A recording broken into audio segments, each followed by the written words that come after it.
దయచేసి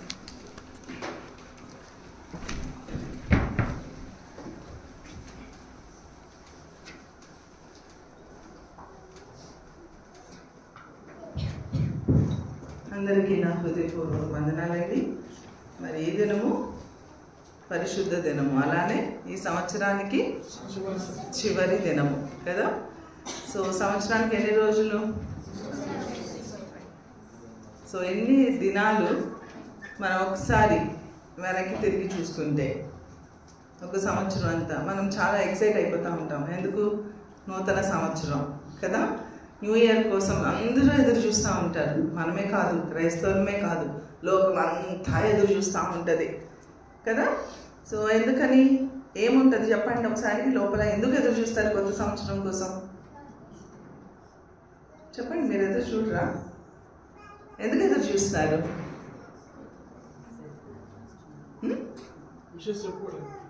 ఓకే, ఇంకా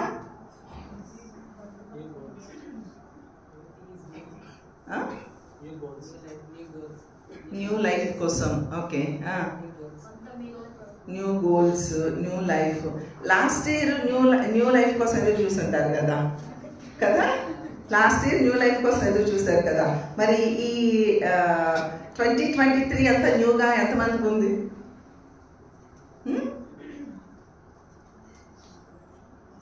అప్పుడు తీసుకున్న గోల్స్ అన్నీ కంప్లీట్ చేసిన వాళ్ళు ఎంతమంది ఉన్నారు? లాస్ట్ ఇయర్ తీసుకున్న గోల్స్ కంప్లీట్ చేసిన వాళ్ళు. Deepa, good good. అలా ఏం గోల్స్ తీసుకున్నావు? అని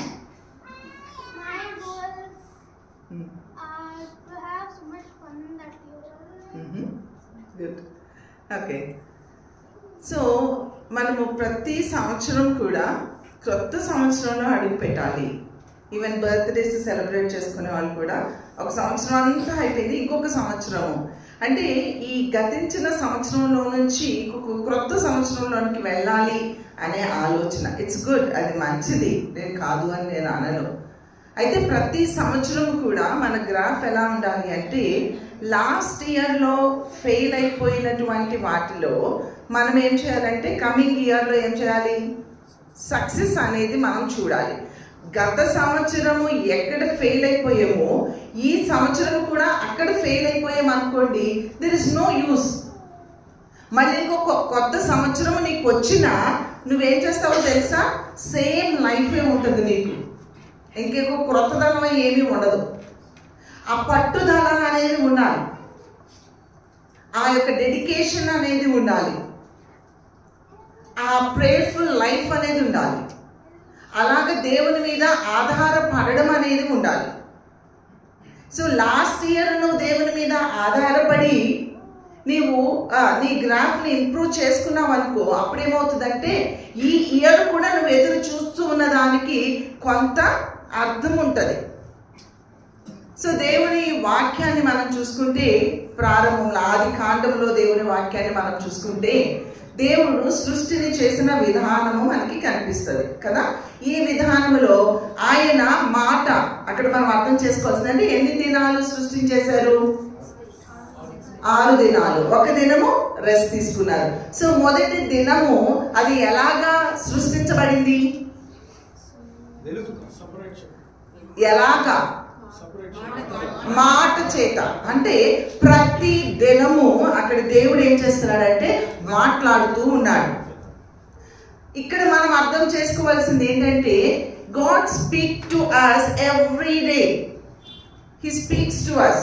ప్రతి దినము దేవుడు మాట్లాడతాడు.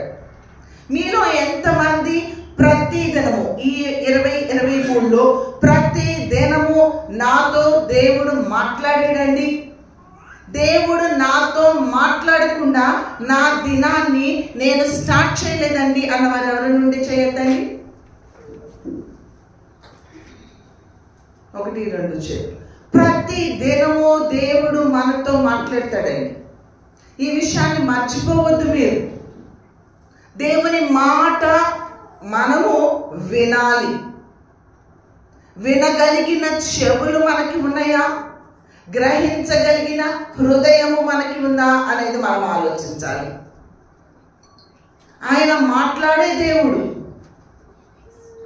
అందుకే ఆయన ప్రత్యేకమైనటువంటి వాడు, అందుకే ఆయన దేవుడు, ఆయన సజీవుడు. ఆ మాటను మనం తీసుకుంటే అప్పుడు మన బ్రతుకులో జీవం అనేది ఉంటుంది. ఆయన మాట తీసుకోకుండా, ఆయన మాట వినకుండా మన జీవితంలో మనం ఎన్ని డెసిషన్స్ తీసుకున్నా, మనం ఎంత కష్టపడినా, మనం ఎంత ప్రయాసపడినా, ఎన్ని విధాలుగా నీవు వర్కౌట్ చేస్తూ ఉన్నా అది మృతమైనది, అది జీవము లేనిది. సో దేవుని వాక్యమే దేవుడై ఉండెను, దేవుడే అదే జీవమై ఉండెను. ఆయన వాక్యములో జీవం ఉంటుంది. వాక్కు అనేది లేనప్పుడు అది ఏమవుతుంది అంటే మృతమైనదిగా అవుతూ ఉంటుంది. ఈ విషయాన్ని మనం జాగ్రత్తగా అర్థం చేసుకుంటే గత సంవత్సరంలో చేసిన ఈ పొరపాటు ఈ సంవత్సరంలో మనం చేయము. ఏట పొరపాటు? దేవుని వాక్కు లేకుండా, ఆయనతో మాట్లాడకుండా, ఆయన మాట వినకుండా, ఆయన చిత్తాన్ని తెలుసుకోకుండా మన జీవితాన్ని, ఆ నూతన దినాన్ని మనము ప్రారంభించకూడదు. ఈ విషయాన్ని మీరందరూ జ్ఞాపకం చేసుకునండి. అవసరమైతే మీ బైబిల్లో రాసుకోండి. అది ప్రారంభమే కదా, బైబిల్లో మొట్టమొదటి అధ్యాయమే కదా, మీకు అది జ్ఞాపకం చేసుకోనండి. ప్రతి దినము దేవుడు మాట్లాడుతూ ఉంటారు. అవునండి, నేను దేవుని వాక్యం చదువుతానక్క. మాకు క్యాలెండర్ ఇస్తారు కదా మీరు, ఆ క్యాలెండర్లో వాక్యం ఉంటుంది కదా, ఆ వాక్యాన్ని చదువుకుంటాను.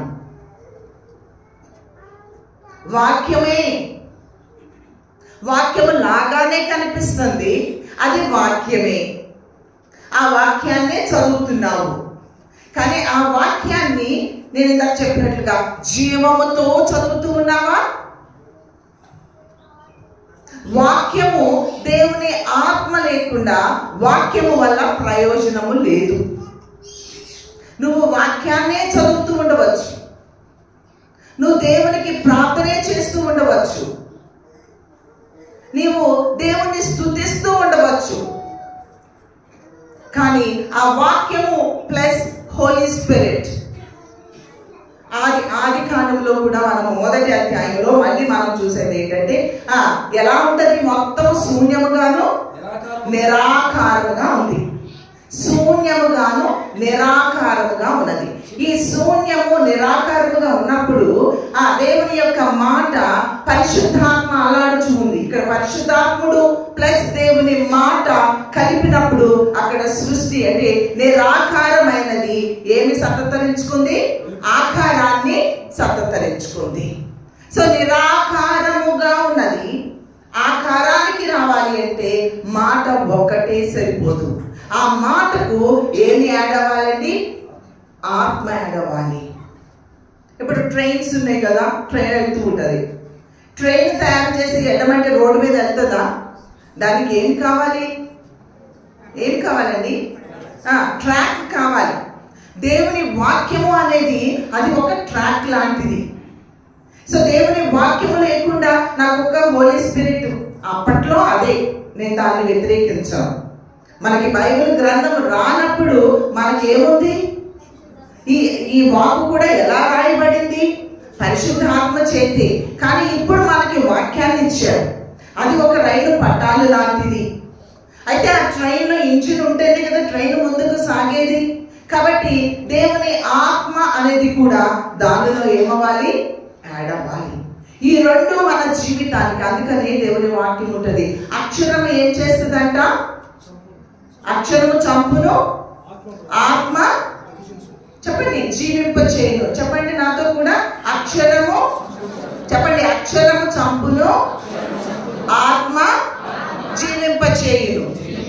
సో అక్షరము, బైబిల్ని అక్షరముగా నువ్వు చదివినట్లయితే అది నిన్నేం చేస్తుందంటే నేను చంపుతుంది.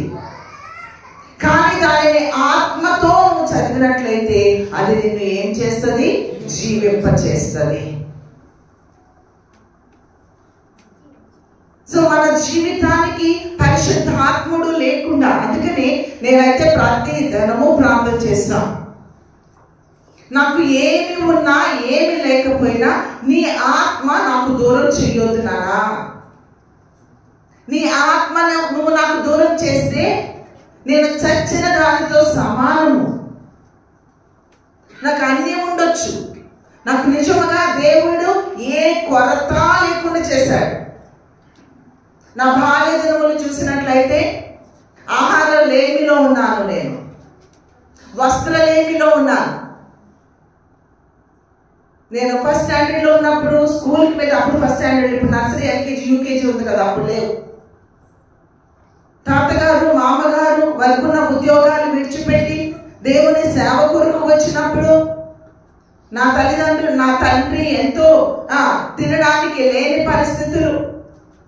ఎలా సేవ చేశారంటే మనకి ఆఫరింగ్ బాక్స్లో ఆఫరింగ్ వేసుకుంటూ, లేకపోతే ఇప్పుడు మనకున్నాయి కదా స్కానర్స్ పంపిస్తూ, లేకపోతే మొబైల్ అకౌంట్ నెంబర్స్ పంపిస్తూ సేవ చేయలేదండి. మన మూలాలు అలాంటివి కాదు. దేవుని వాక్యము ధనముతో కూడినది కాదు, ధనముతో ముడివేసుకున్నది కాదు. ధనాన్ని డిలీట్ చేసి, ధనాన్ని ఎక్స్క్లూడ్ చేసి, ఒకవేళ ఎవరైనా ఇంటికి వెళ్ళి ప్రార్థన చేస్తే, అరే 3 రోజుల నుంచి ఆహారం లేదు, వీళ్ళ ఇంటికి వెళ్ళి ప్రార్థన చేస్తే 1 రూపాయి ఇస్తారేమో, నా చిన్న బిడ్డలు పసిబిడ్డలు ఉన్నారు, వాళ్ళకి భోజనము పెడదాము అనే తలంపు వస్తే, సాతాను ఇస్తాడు కదా ఆలోచనలు. అలాంటి తలంపు వస్తే ఇది సాతాను తలంపు, నేను ఆ ఇంటికి వెళ్ళడము దేవుని చిత్తము కాదు అని ఆగిపోయి ఫస్ట్ నుండి ప్రార్థన చేసుకున్న అనుభవాలు, ఆ మూలాలు మన సహవాసపు యొక్క మూలాలు.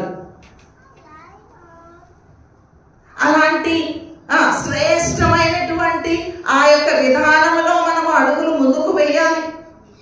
వారు ఎలాగా క్లిష్ట పరిస్థితులలో వారు దేవుని యొక్క రాజ్యాన్ని కట్టిన వారుగా వారు కనబడుతూ ఉన్నారు.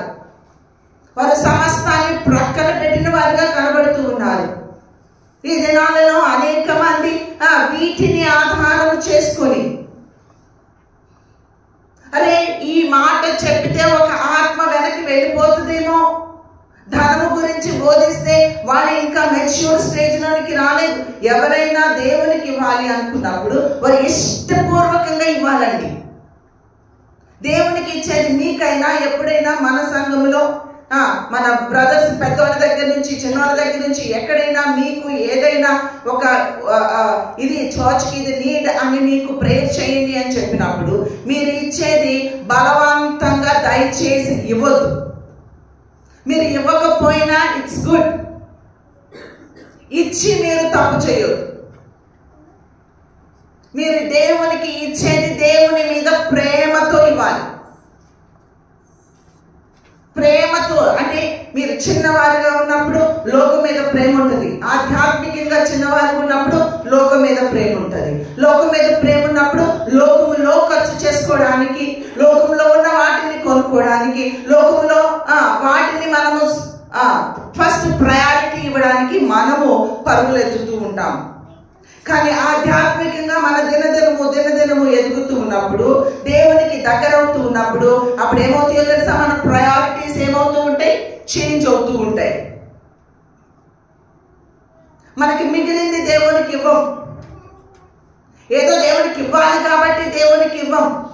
మన ప్రయారిటీస్ ఎలా ఉంటాయి అంటే ఆటోమేటిక్గా మనకంటే ముందుగా, మనం సమకూర్చుకున్న దానికంటే ముందుగా మనం ఏం చేస్తాము, దేవుని పనికి, దేవుని రాజ్యాన్ని నిర్మించడానికి, ఎక్కడెక్కడ దేవుని యొక్క కార్యములు, ఒక ఆత్మ రక్షణ కొరకు, ఒక ఆత్మ పాపం నుంచి విడుదల పొందడం కొరకు ఏమి చేస్తామో వాటికి ఖర్చు అవ్వడానికి మనం ఎప్పుడు కూడా వెనకంజ వెయ్యము. ఎప్పుడు అంటే మనం స్పిరిచువల్గా మనం గ్రో అవుతూ ఉన్నప్పుడు. ఆ స్పిరిచువల్ గ్రోత్ అనేది లేకోకుండా ఒక కాయని పిందగా కోసుకొని తింటే ఏమైనా టేస్ట్ ఉంటుందా అండి? ఏముండదు. ఆ కాయ ఏమవ్వాలి, తయారవ్వాలి. మనకి స్కూల్స్లో అయితే తరగతులు ఉంటాయి, 1వ తరగతి, 2వ తరగతి, 3వ తరగతి. వారి రేంజ్లో వారికి ఏం చేస్తూ ఉంటారంటే టీచ్ చేస్తూ ఉంటారు. కానీ ఇక్కడ చర్చ్ అనేటప్పటికి ఏమవుతుందంటే బేసిక్ నర్సరీ నుంచి మనకి పిహెచ్డి వరకు ఉంటారు. ఒక్కొక్కసారి మేము పిహెచ్డి వాళ్ళకి వాక్యం చెప్తూ ఉన్నాం అనుకోండి, అప్పుడు ఈ నర్సరీ వాళ్ళకి ఏమర్థం అవుతుంది, ఏంటో ఈ అక్క ఇవన్నీ చెప్తూ ఉంటుంది, అన్న ఏంటో చెప్తూ ఉంటారు, ఇవన్నీ ఎక్కడ పాటిస్తాం మనం అనిపిస్తూ ఉంటుంది.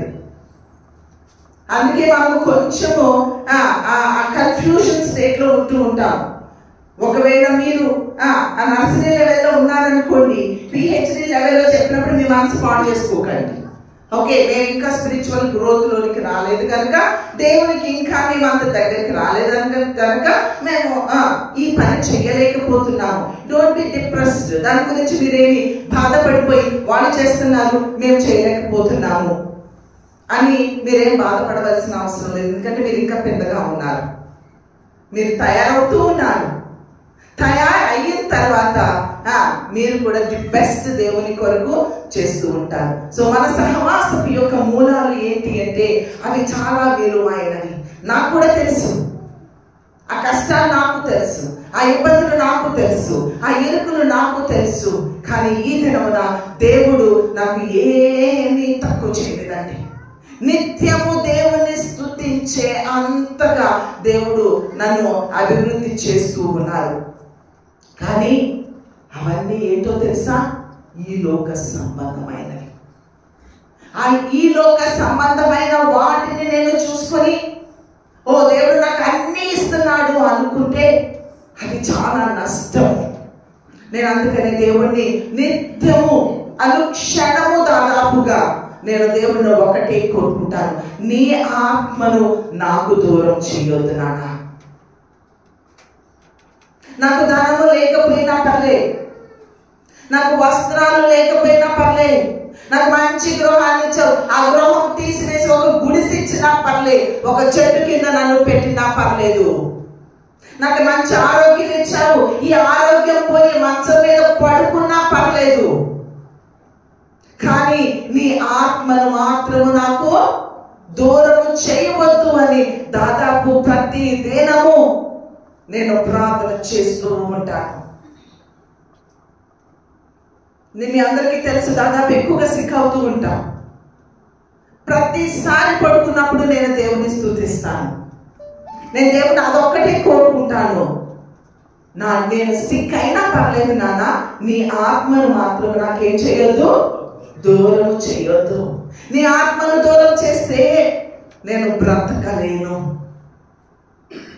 నీవు నాతో ఉంటానంటే వ్యాధితో నేను నడుస్తా, నీవు నాతో ఉంటానంటే నరకములో కూడా నేను, అగ్నిలో కూడా నేను నడుస్తా, నువ్వు నాతో ఉంటానంటే లేమిలో కూడా నేను ఉంటా, నువ్వు నాతో ఉంటానంటే ఈ లోకంలో ఈ అంధకారంలోనికి వెళ్ళిపోవాలన్నా నేను వెళ్ళిపోతా.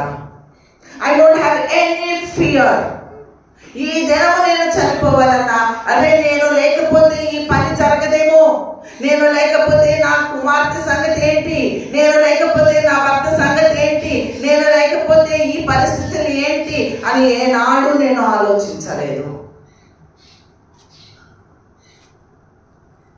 నేను దేవునితో ఎలా ఉండాలి, నేను దేవునితో ఎలా ముడివేసుకోవాలి, దేవుని వాక్కులు నేను ఎలా వినాలి, దేవుని వాక్యము అది మర్మమైనది.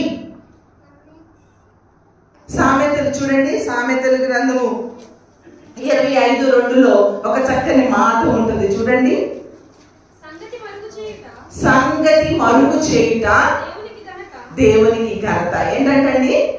సంగతి మరుగు చేయుట అది దేవునికి ఘనత. ఆ సంగతులు మరుగైన సంగతులు అయితే, ఆ మరుగైన సంగతులను వెలికి తీయవలసిన, మనం ఎగ్జాంపుల్ గా చూసినట్లయితే డైమండ్స్ కానివ్వండి, గోల్డ్ కానివ్వండి, లేదా ఇంధనాలు కానివ్వండి, ఏమైనా ఎక్కడుంటాయండి? భూమి లోపల ఎక్కడో ఉంటాయి. వాటిని కనుగొన్నవారు. ఒకసారి ఒక ఆయన పేరు అయితే నాకు గుర్తులేదు, మీరు గూగుల్ చేస్తే మీకు తెలుస్తుంది. ఈ సముద్రము మీద ఏముంటాయంట? దారులు ఉంటాయంట. మనకు అసలు తెలుసా సముద్రంలో దారులు ఉంటాయని? ఆ సముద్రంలో దారులు ఉంటాయని కనుక్కున్నాడంట ఒక ఆయన.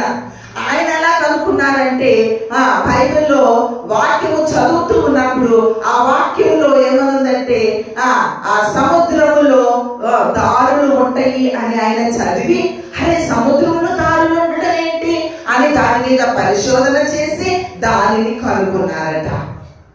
నాకు మా బాబాయ్ అమెరికాలో ఉండే ఇమ్మి అంకుల్ చెప్పారు నాకు ఆ విషయాన్ని. నాకు చాలా ఆశ్చర్యం అనిపించింది. చూడండి, దేవుని వాక్యంలో ఎలాంటి నిగూఢమైనటువంటి సత్యములు ఉన్నాయి.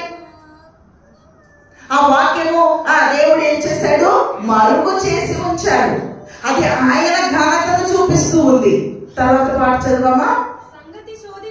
సంగతి శోధించుట అది రాజులకు ఘనత.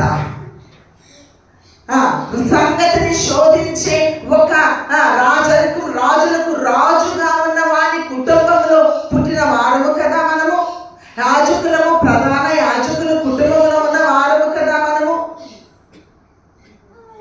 దేవుని ఆత్మకు మనము చోటిస్తే అందులో ఉన్న ఆ ఘనమైన విషయాలను దేవుడు మనకి ఏం చేస్తాడు, బయలుపరుస్తాడు. మనకి అవి డిక్ చేసే టైం ఉందా అండి? దేవుడు మరుగు చేసిన వాక్యంలో మరుగైన సంగతులను డిక్ చేసే టైం నాకుందండి. ఎక్కువ టైం దానికి ఇస్తున్నానండి. నేను వరల్డ్ వాటికి నేను ఇవ్వట్లేదండి. నా ఉద్యోగానికో లేకపోతే పెంచుకొని పెంచుకొని పెంచుకొని పెంచుకొని సంపాదించి సంపాదించి సంపాదించి ప్రయాసపడి ప్రయాసపడి ప్రయాసపడి నిద్ర లేక చికాకు చేసుకొని పిల్లల మీద ఆరిసి భార్య మీద ఆరిసి ఇల్లంతా గందరగోళం చేసేసుకోవటమే తప్ప దేవునికి గాని, దేవుని ఆత్మకు గాని, నెమ్మదికి గాని, సంతోషానికి గాని, సమాధానానికి గాని, క్రమమునకు గాని, ఇలాంటి వాటికి మన హృదయంలో, మన గృహాలలో ఎక్కడైనా స్థలము ఉన్నదా? న్యూ ఇయర్ మళ్ళీ న్యూ జీవితం కావాలి. ఇట్లా మాత్రం మార్పులు చేసుకోవడం మన వల్ల కాదు. అవి మార్పులు చేయనండి, but everything should be peaceful.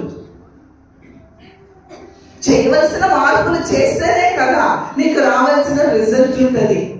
ఇవేమి చేయకోకుండా రిజల్ట్ చూస్తుంటే ఫూలిష్ పీపుల్. మనమేమన్నా చేయవలసిన మార్పులు చేయకుండా, కరెక్షన్స్ లేకుండా ఎలాగ నువ్వు మరలా న్యూ థింగ్స్ నువ్వు ఎక్స్పెక్ట్ చేస్తున్నావు? అందుకనే దేవుని వాక్యానికి చోటివ్వండిరా. దేవుని వాక్యానికి చోటివ్వండి. దేవుని ఆత్మకు చోటివ్వండి. దేవుని వాక్కుకు చోటివ్వండి. ఆ వాక్కు మనం చెప్పుకున్నాం కదా, ఇది యేసుప్రభు ఈ లోకానికి ఎందుకు వచ్చాడో, ఒక ప్రధాన యాజకుడిగా వచ్చాడు. ఆయన రొమ్ము మీద ఉన్న దట్టిలో ఏమున్నాయి? 2 రాళ్ళు ఉన్నాయి. ఏంటవి? ఆ రెండింటి ద్వారా దేవుని చిత్తాన్ని ఆయన ఎలా కలుగుతారు. ఆయనను మన హృదయంలో, మన యొక్క హృదయం మీద ఆయనను ఉంచుకుంటే ఆయన ఏం చేస్తారంటే ఆయన చిత్తాన్ని మనకి బయలుపరుస్తారు. ఆయన చిత్తానికి విధేయత చూపించడం, ఆయన చిత్తాన్ని కనుగొనడం. అసలు ఫస్ట్ పాపం ఎక్కడ స్టార్ట్ అయింది చెప్పండి ఒకసారి. ఇంతసేపా? అవ్వ, ఆదాము ఏం చేశారండి? వాళ్ళు ఏం చేశారు? ఓకే, తిన్నప్పుడు తినలేదని ఒకళ్ళు, ఇంకొంచెం స్పిరిచువల్గా ఉన్న వాళ్ళు ముందుకు వచ్చి ఏం చెప్తున్నారు? దేవుని మాట వినలేదు. దానికంటే ముందు ఇంకోటి ఉంది. దానికంటే ముందు అక్కడ 3వ అధ్యాయము 1-2 వచనం ఏంటంటే దే డౌటెడ్. ఫస్ట్ డౌట్ వచ్చింది. సాతాను అంటే ఇది నిజమా? నిజంగా తినొద్దన్నాడా? ఇది నిజమా అనేది అక్కడ డౌట్ అనేది ప్రారంభమైంది. మనకు కూడా అంతే. వాక్యం చదువుతాం, ఇది నిజమేనా? ఇది నిజమేనంటావా? ఇది పరిశుద్ధాత్మ చేత రాయబడిందే అంటావా? ఇది అసలు జరుగుతుంది అంటావా? ఈ డౌట్ అండి ఫస్ట్ సాతాను మనలో పెట్టేది ఏంటో తెలుసా? డౌట్ పెడతాడు. ఎప్పుడైతే ఆ డౌట్ నీలోనికి వస్తుందో that is the end, that is the beginning, that is the end. Doubt ప్రారంభమైందంటే నీ జీవితంలో పతనమే. నువ్వు ఎంతన్నా వర్కౌట్ చేయి, నువ్వెంతన్నా ప్రార్థన చేయి, నువ్వెంతన్నా విశ్వాసం ఉంది అని ప్రయోగిస్తూ ఉండు. అవి ఎవరో కొండ వెళ్ళిపోతాను ఎట్లానే ప్రసంగం చేస్తే విశ్వాసం గురించి కొండ వెళ్ళిపోతాయంటే ఆ కొండ అడ్డుకుందంట, కళ్ళు మూసుకుంటుందంట, ప్రభా కొండ తీసేయని కళ్ళు తెరుస్తుందంట, మళ్ళీ కళ్ళు మూసుకుంటుందంట, మళ్ళీ బలంగా ప్రార్థన చేస్తుందంట, కొండ వెళ్ళిపోవాలంటున్నాడు. నాకు తెలుసు ఈ కొండ వెళ్ళదని. ఏమంటుందంటే ఎట్ ది ఎండ్, నాకు తెలుసు దేవుడా ఈ కొండ వెళ్ళదు, ఎట్లా వెళ్తుంది కొండ, ఆ మాస్టర్ గారు ఏదో చెప్పారు అంటే నాకు తెలుసు అనేది ఇక్కడ ఏం కనిపిస్తుంది? డౌట్ ఉందా లేదా? మనము డౌట్స్తో ప్రార్థన చేస్తాం, డౌట్తో దేవుని సన్నిధికి వస్తాం, డౌట్తో దేవుని వాక్యం చదువుతాం, డౌట్తోనే విశ్వాసాన్ని ప్రయోగిస్తాం. అందుకే మన జీవితంలో ఏం మిగులుతుంది? సున్నా. ఏమీ లేదు మన లైఫ్లో. ఎన్ని నూతన సంవత్సరాలు వచ్చినా విల్ రిమైన్ జీరో. నీ హార్డ్ వర్క్ కనిపిస్తుంది, నీ కృషి కనిపిస్తుంది, ఫిజికల్ గాను స్పిరిచువల్ గాను. ఎట్ ది ఎండ్ ఎక్కడున్నావు అంటే ఎక్కడ వేసిన గొంగళి అక్కడే ఉంది. కొంచెం కూడా మూవ్ అవ్వదండి, కొంచెం కూడా మూవ్ అవ్వదు. అలాంటి స్టేజ్లో మన యొక్క భక్తి, నూతన సంవత్సరాల కోసం ఎదురు చూస్తాము, బర్త్డేస్ కోసం ఎదురు చూస్తాము, క్రిస్మస్ కోసం ఎదురు చూస్తాము, ఈస్టర్ కోసం ఎదురు చూస్తాము, మారు మనసు కోసం ఎదురు చూస్తాము. మారు మనసు పొందిన నెక్స్ట్ డే నుంచి మేబీ మహా అయితే ఒక వారం, ఒక నెల కొంచెం న్యూగా ఏమైనా కనిపిస్తావేమో. Everything is same again. వీటికి రీజన్ ఏంటి అంటే మన జీవితంలో పరిశుద్ధాత్మకు మనం ఏం చేయడం లేదు, చోటు ఇవ్వడం లేదు. దేవుని వాక్కు ప్లస్ పరిశుద్ధాత్ముడు ఉన్నట్లయితే నిరాకారముగా ఉన్న మన బ్రతుకులు, నిరాకారముగా ఉన్న మన జీవితాలు, నిరాకారముగా ఉన్నటువంటి మన ఆత్మీయతను ఆయన ఏం చేస్తారంటే ఒక ఆకారంలోనికి తీసుకొని వస్తారు. మన జీవితంలో ఉన్న చీకటిని ఆయన వేరుపరిచినప్పుడు మనలోనికి ఏమి వస్తుంది? వెలుగు అనేది మన జీవితాలలో మనకి వస్తూ ఉంటుంది. కాబట్టి దేవుడు ఆయన మరుగు చేసినటువంటి సంగతులను మనము ఏం చేయాలి? యూ హ్యావ్ టు డిగ్, దాన్ని తవ్వాలి. కొంచెం సమయం ఇవ్వండి, కొంచెం సమయం ఇవ్వండి. ఒకసారి చెప్పినట్టున్నాను మీకు, నేను మళ్ళీ ఒకసారి గుర్తు చేస్తాను. ఒక రాజుగారి దగ్గర పనిచేసే రాజుగారికే సలహాలు ఇచ్చి ఒక ఆయన ఉన్నాడు. ఆయన్ని మనం ఏమంటాం జనరల్గా? మంత్రులు అంటాం కదా. సలహాలు ఇస్తూ ఉంటారు, వాళ్ళకి అన్నింటినీ చక్కగా రాజు కనిపిస్తాడు, కానీ వెనకాల సలహాలన్నీ వీళ్ళే ఇస్తూ ఉంటారు. అలాంటి వారి కొడుకు, వాడు కూడా చాలా స్మార్ట్, చాలా తెలివితేటలు. అయితే వాడు చిన్నవాడిగా ఉండి స్కూల్కి వెళ్తూ ఉన్నాడంట. స్కూల్కి వెళ్తుంటే రాజుగారు ఆయన వెళ్తూ ఈ పిల్లలు ప్రతి దినము వీడి స్కూల్కి వెళ్ళే దారిలో వెళ్ళి వాడికి అంటారంట, అరే నీకు గోల్డ్ కాయిన్ కావాలా, నీకు సిల్వర్ కాయిన్ కావాలా, ఏది గొప్పది అంటే ఆయన సిల్వర్ కాయిన్ తీసుకుంటాడంట. మళ్ళీ రెండో రోజు వెళ్తాడు, మళ్ళీ గోల్డ్ కాయిన్ సిల్వర్ కాయిన్ చూపించి అరే నీకు ఏ కాయిన్ కావాలి అంటే మళ్ళీ ఏది గొప్పదంటే సిల్వర్ కాయిన్ తీసుకుంటాడంట. ఇలా సిల్వర్ కాయిన్స్ తీసుకొని ఇక రాజు కొన్ని నెలలో, కొన్ని సంవత్సరాలు మొత్తానికి అదే పనిగా చివరికి ఇక రాజు అన్నాడంట, ఏమయ్యా నువ్వు ఎంత తెలివిగలవాడు కదా, ఎంత జ్ఞానవంతుడు కదా, నీ గర్భాన ఎంత దద్దమ్మ పుట్టేడేంటి? అడిగి ఎన్ని రోజులు వాడిని అరే గోల్డ్ కాయిన్ గ్రేటా, సిల్వర్ కాయిన్ గ్రేటా అంటే వాడు గోల్డ్ కాయిన్ కాదు సిల్వర్ కాయినే అని తీసుకుంటాడేంటి? వాళ్ళ నాన్నకి చాలా కోపం వచ్చిందంట. చాలా కోపం వచ్చి ఇంటికి వెళ్ళి ఎవరో నా కడుపును పుట్టి నా పరువు తీసేస్తావా అని చెప్పి వాడిని పిలిచి, నాన్న శాంతించు, నేను నీ కొడుకుని కదా, ఎందుకు నువ్వు అంత కంగారు పడతావు, రా అని చెప్పి ఒక గదిలో తీసుకెళ్ళి గది డోర్ తీస్తే మొత్తం ఎలా సిల్వర్ కాయిన్స్ రాలుతాయంట. వీటన్నిటిని కౌంట్ చేస్తే ఆ ఒక్క గోల్డ్ కాయిన్ కంటే ఎన్ని రెట్లు ఎక్కువ ఉంటుంది నాన్న అన్నాడంట. మీరు చెప్పండి. వీడు స్టార్టింగ్ రోజే గోల్డ్ కాయిన్ గ్రేట్ అని తీసుకుంటే వాడి దగ్గర ఎన్ని గోల్డ్ కాయిన్స్ ఉంటాయి? ఒకే ఒక గోల్డ్ కాయిన్ ఉంటుంది. కానీ వాడేం చేశాడంటే సిల్వర్ కాయిన్నే తీసుకుంటూ వచ్చాడు. ఈ రాజు పట్టు వదలలేదు, వీడు వదలలేదు. వీడి దగ్గర ఎన్ని సిల్వర్ కాయిన్స్ ఉన్నాయో చూడండి. అట్లానే మనకి సైతాన్ ఏం చేస్తుందంటే ఈ లోకాన్ని ఒక గోల్డ్ కాయిన్ లాగా చూపిస్తుంది. ఈ గోల్డ్ కాయిన్ ఇస్తానని చెప్పి నేను చూడగానే పాపం ఆదాము అవ్వకి చూడగానే చెట్టు, అబ్బా ఎన్ని చెట్లు ఉంటే అవి తిని బ్రతకండి రా అంటే అవి తినకుండా వీళ్ళు గోల్డ్ కాయిన్ లాగా కనిపిస్తున్నా దగ్గర మెరుస్తూ ఉన్నా దాన్ని పట్టుకున్నానంట. అందుకే పోలే వాళ్ళు బుద్ధిహీనమైన పని చేశారు కదా. వాళ్ళు బుద్ధిహీనమైన పని చేస్తే వాళ్ళ బుద్ధిహీనతను మనం చూసినప్పుడు మనం ఏం చేయాలి? అరే వీళ్ళు బుద్ధిహీనంగా ప్రవర్తించారు, నేను అలా ప్రవర్తించకూడదు అని చెప్పి వాళ్ళు బెటర్గా ప్రవర్తించాలి కదా. మనం కూడా అలానే బెటర్గా ప్రవర్తించాలి కదా. కానీ మనము కూడా వాళ్ళని నిందించుకుంటూ మరలా మనము కూడా అదే మిస్టేక్ చేస్తూ ఉన్నాము.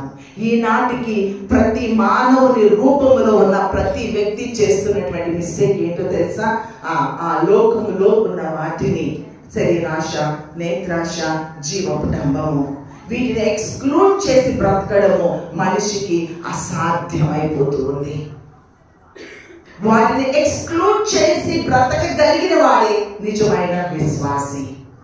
అలాంటి వారే నిజమైన జ్ఞానవంతులు. నువ్వు ఎన్ని చదువుకున్నా, ఎన్ని డిగ్రీస్ ఉన్నా, ఎంత ఉన్నతమైన హోదాలు నువ్వు ఉన్నా, ఎంత లోకానుసారంగా ఎన్ని వందల ఎకరాలు నువ్వు సంపాదించుకున్నా, ఎంత ఫేమ్ సంపాదించుకున్నా, ఎంత పలుకుబడి సంపాదించుకున్నా, దేవుని దృష్టిలో నువ్వు ఎందుకు పనికిరాని వ్యక్తివే. ఈ మూడింటిని నువ్వు అవాయిడ్ చేయగలిగితే దేవుని అడుగులో అడుగు వేసినటువంటి వ్యక్తివి అవుతావు, నిజమైన విశ్వాసివి అవుతావు.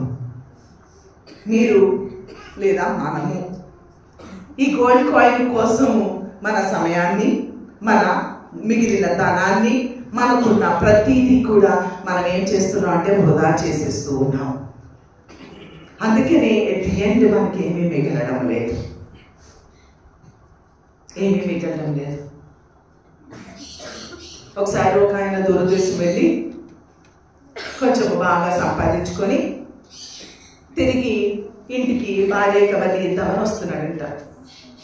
వస్తూ ఉంటే మధ్యలో దొంగోడు వచ్చి వాడి దగ్గర ఉన్న డబ్బులు, జనరల్గా మూట దొరికితే మూట ఎత్తుకొని పోవాలి కదా, కాకుండా వాడు ఏం చేశాడంటే 86,400 రూపాయలు సంపాదించాడంట. ఎంత సంపాదించాడు? 86,400. ఈ దొంగడు వచ్చి 400 తీసుకున్నాడండి. ఎంత తీసుకున్నాడు? పోనీలే 400 కదా, పోనీ 86,000 ఉన్నాయి కదా అనుకోకుండా వీడు పోలీస్ స్టేషన్కి వెళ్ళాడు. మీరు కేసు ఫైల్ చేయండి, నాకు దొంగ ఎవరో పట్టుకోండి, నాకు నా 400 నేను కష్టపడి సంపాదించినాయి, ఈ 400 నాకు చెప్పండి తిరిగి ఇప్పించాలి అని. ఈ పోలీసులకి కొంచెము ఏంటి పిచ్చోడా ఏంటి, 400 కదా పోతే పోయిందిలే అనుకుని వీడు చెప్పాడు, రే 400 రా, ఇప్పుడు నువ్వు కేసు ఫైల్ చేసి వాడిని పట్టుకోవడం కొరకు నువ్వు వర్కౌట్ చేస్తే ఈ 86,000 కూడా నువ్వు కోల్పోయే ప్రమాదము ఉంది. కాబట్టి నువ్వు దయచేసి హ్యాపీగా వెళ్ళిపోండి. కన్విన్స్ అవడే, ఎంతసేపు కన్విన్స్ అవడు. పిచ్చోడా కాదా చెప్పండి?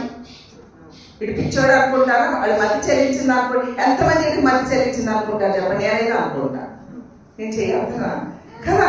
మతి చెల్లించినోడు లేదా 400 కోసం ఎఫ్ఐఆర్ చేసి వీడు ఉన్న డబ్బులు పోగొట్టుకోవాలని ఎవరైనా అనుకుంటారా కదా? అనుకోరు. వీడు పిచ్చోడు అని మనకి పక్కా మనం డిసైడ్ అయిపోతాం. దేవుడు మనకి ఒక రోజుకి 86,400 సెకండ్స్ ఇచ్చారు. ఒక రోజుకి ఎన్ని ఇచ్చారు? డబ్బు కంటే సమయం విలువైందా కాదా? ఎంతమంది డబ్బు కంటే సమయం విలువైంది? డబ్బు రోజు పోతే మళ్ళీ సంపాదించుకుంటాం, కానీ టైం పోతే మళ్ళీ వస్తుందా? ఈ సెకండ్ పోతే మళ్ళీ వస్తుందా? ఈ నిమిషం పోతే మళ్ళీ వస్తుందా? ఈ రోజు పోతే మళ్ళీ రోజు మనకు వస్తుందా? రాదు. సరే, ఈ ఒక్క రోజులో మనం చూసుకుందాం. ఫర్ ఎగ్జాంపుల్ 86,400 సెకండ్లు. పొద్దున్నే లెగ్గానే మా సురేష్ త్రివేణి ఏమై పొద్దున్నే లేచి కాఫీ ఇవ్వాలని తెలీదా అన్నాడు. మా తమ్ముడు కదా అందుకే చెప్తున్నాను, ఏమనుకోలేదు. అప్పుడు త్రివేణి ఏ కష్టపడి బ్యాంకులు రోజంతా రాత్రి 12 దాకా పనిచేసింది, కనపడలేదా నీకు?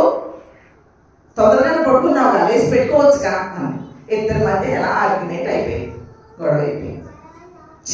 ఎప్పుడు ఇంత ఇలా అని ఇక ఆ రోజంతా 400 సెకండ్స్లో జరిగింది ఇదంతా. ఈ 400 సెకండ్స్లో జరిగింది. పోనీలే, పోతే పోయింది 400 సెకండ్స్.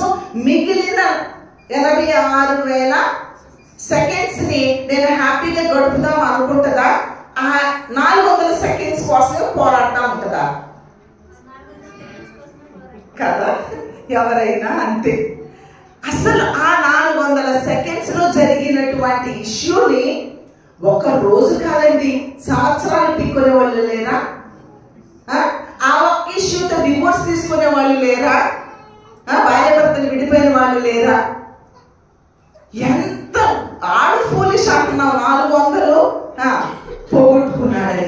400 కంటే విలువైనది సమయం అని మనకు తెలిసి కూడా మనము పోగొట్టుకుని ఎవరో భార్యనో భర్తో ఫ్రెండో బాసో నీ పిల్లలో ఎవరో మన జీవితంలో పెట్టిన చిన్న కిరికిరు, దానికోసము మన విలువైన మిగిలిన 86 సెకండ్స్ యొక్క టైంని మనము అలాగా వేస్ట్ చేసేసుకుంటూ ఉన్నాం. కొంతమంది వారి జీవితాన్నే వేస్ట్ చేసేసుకుంటారు, వారి టైం అంతా వేస్ట్. నేను ఫెయిల్ అయ్యాగా, నేను ఇంకేం చదువుతాలే, ఫెయిల్ అయిపోయాను అంటే ఫెయిల్ అయిపోతే అయిపోద్దా? ఎంతమంది ఫెయిల్ అయిపోతే సూసైడ్ చేసుకొని చచ్చిపోయిన వాళ్ళు లేరా అండి? ఏమవుతుందండి? ఫెయిల్ అయిపోతే మళ్ళీ రాసుకుంటాం, మళ్ళీ పాస్ అవుతాం. ఏమవ్వదు. నువ్వు ఫెయిల్ అయిపోతే ఏమవ్వదు. చిన్నపిల్లలు మీ పేరెంట్స్ నువ్వు ఫెయిల్ అయితే తిడుతున్నారేమో, అది తిట్టేలే, మీరు మాత్రం ఏం చేసుకోకండి, మీరేమి ఆడవకండి, అర్థమైందా? మళ్ళీ కష్టపడి చదివి మంచి మార్క్స్ తెచ్చుకోండి. దిస్ ఈజ్ యువర్ లైఫ్, ఇది మీ జీవితం. చదువు ఒకటే లైఫ్ ఏం కాదు. నేనేం పెద్ద ఎక్కువ చదువుకోలే, అర్థమైందా? నేనేం ఎక్కువ చదువుకోలేదు, అర్థమైందా? చదువు ఏమో అవసరం లేదు అంటే చదువు అవసరమే కాదని నేను అన్నాను. కానీ ఒకవేళ మీరు చదవలేని భారం మీ మీదకి వస్తే, మొయ్యలేని భారం మీకు వస్తే, that is not the end of the life. అలానే పెద్దలైనటువంటి వారు మీ జీవితంలో జరిగిన చిన్న చిన్న అలజడులకు మీ జీవితము, ఆ దినము, ఆ వారము, ఆ సంవత్సరము పాడు చేసుకోవద్దు. ఇప్పటికీ మీ దేవుని ఆత్మ లేకుండా మీ సొంత ప్రయత్నముతో, మీ సొంత జ్ఞానముతో, మీ సొంత ఆలోచనతో, దేవుని వాక్యం ఉంటుంది ఆలోచనకర్తలు అనేకులు ఉంట, అది మనకి మంచిది. చాలా మంది ఆలోచనకర్తలను పెట్టుకోరు, ఐఎమ్ ఓన్లీ గ్రేట్ అనుకుంటారు. భర్త భార్య దగ్గరికి వెళ్ళి ఒక ఆలోచన తీసుకోవడం ఏంటి? Ego issues. భార్య భర్త దగ్గర ఒక సలహా తీసుకోవడానికి ఏమిటి? Ego issues. ఆమె డెసిషన్స్ ఆమె తీసుకుంటుంది, ఆయన డెసిషన్స్ ఆయన తీసుకుంటాడు, లేకపోతే ఆయన వాళ్ళమ్మ మాట వింటాడు, ఏమో వాళ్ళమ్మ నాన్న మాట వింటుంది, వీళ్ళిద్దరు కలిసి కూడుకుంటూ ఉంటారు. అరే కలిసి ఉండవలసింది నువ్వు. భర్తలకు దేవుడు చెప్తున్నాడు, నీ తల్లిని తండ్రిని విడిచి నీ భార్యను హత్తుకొని ఉండు అని. భార్యలకు చెప్తున్నారు, నీ భర్తకు నువ్వు లోబడి ఉండు అని చెప్తున్నారు. కాబట్టి వీళ్ళిద్దరిని కలిపి ఒక కుటుంబంగా చేశారు. అలానే కుటుంబంలో సలహాలకు, ఆధ్యాత్మికమైన కోణంలో సలహాలకు, ఆ సలహాలు ఇచ్చే వారిని, బెటర్ సలహాలు ఇచ్చే వారిని, వర్డ్ దేవుని వాక్యము ప్లస్ ఆత్మ కలిసి ఉండి నీకు సలహాలు ఇచ్చే వారి దగ్గరికి వెళ్ళి వారి సలహాలు తీసుకొని దేవుని ఆత్మ చేత ప్రేరేపితులై మీరు ఒక నిర్ణయాన్ని తీసుకున్నట్లయితే మన జీవితంలో ఫెయిల్యూర్స్ అనేవి ఉండవు. గత సంవత్సరంలో మీరు ఒక్కసారి ఆలోచించండి, ఫిజికల్గా స్పిరిచువల్గా మీరు ఎక్కడ ఫెయిల్ అయిపోయారు. ఈరోజు రాత్రికి మళ్ళీ మనకు ఉంటుందా? వస్తున్నారా? అందరూ వస్తున్నారా? సరే, ఈ మధ్యలో కొంచెం గ్యాప్ ఉంటుంది కదా, ఈ గ్యాప్లో మీరు గత సంవత్సరం అంతా 2023 అంతా ఎక్కడ ఫెయిల్ అయిపోయారో ఒక పేపర్ మీద లిస్ట్ అవుట్ చేసుకొని రండి. మర్చిపోకండి, మర్చిపోతే ఇక్కడ రాయిస్తామండి. అర్థమైందా? అందుకనే ఇది మీకు హోంవర్క్. మీరంతా రాసుకొని రండి.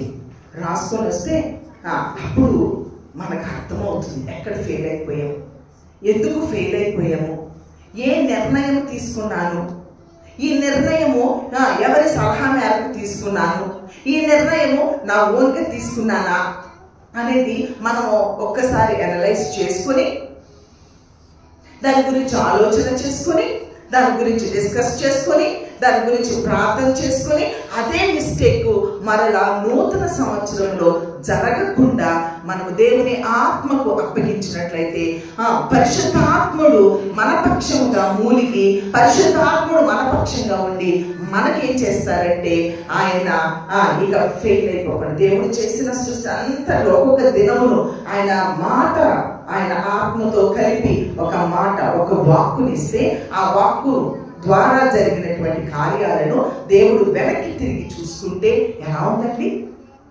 ఫెయిల్ అయిపోయారా గాడ్ ఎక్కడైనా? It's good, very good, good, very good, good, very good. నీ జీవితంలో అలాగా గుడ్, వెరీ గుడ్. నేను తీసుకున్న డెసిషన్ ఇట్స్ వెరీ గుడ్. నా నిర్ణయం బాగుంది, ఈ సలహా బాగుంది. నీ జీవితాన్ని కట్టుకుంటావు, ఇతరుల జీవితాన్ని కూడా నువ్వు కట్టగలుగుతావు.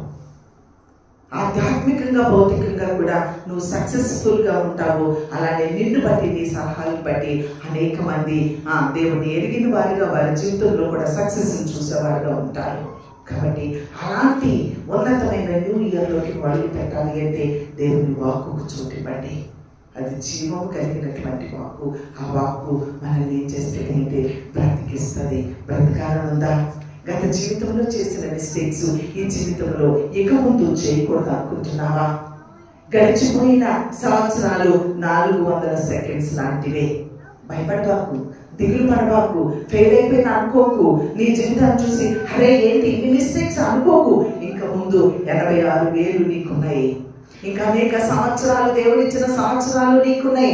ఆ సంవత్సరంలో ది బెస్ట్ గా ఉండడానికి దేవుడు నీకు కృప చూపిస్తారు. కాబట్టి ఆయన పాద చెంతకు వెళ్ళినట్లయితే, ఆయన వాక్కు కొరకు ఎదురు చూసినట్లయితే, ఆయన చిత్రానికి లోబడగలిగినట్లయితే దేవుడు ముందున్న సంవత్సరాలలో నేను ది బెస్ట్ గా చేయాలనుకుంటున్నారు. అలా బెస్ట్ లైఫ్ కావాలా, హ్యాపీయెస్ట్ లైఫ్ కావాలా, సంతోషకరమైన జీవితం కావాలా? అయితే ఒక్కసారి లేచి నిలబడి ప్రభుతో నాకు అంత జీవితం అంతా నా నిర్ణయాలతో వెళ్ళింది ప్రభువా, కానీ ఇదిగో ఇప్పుడు నీ నిర్ణయానికి నన్ను నేను అప్పగించుకోవడానికి ఇష్టపడుతూ ఉన్నాను.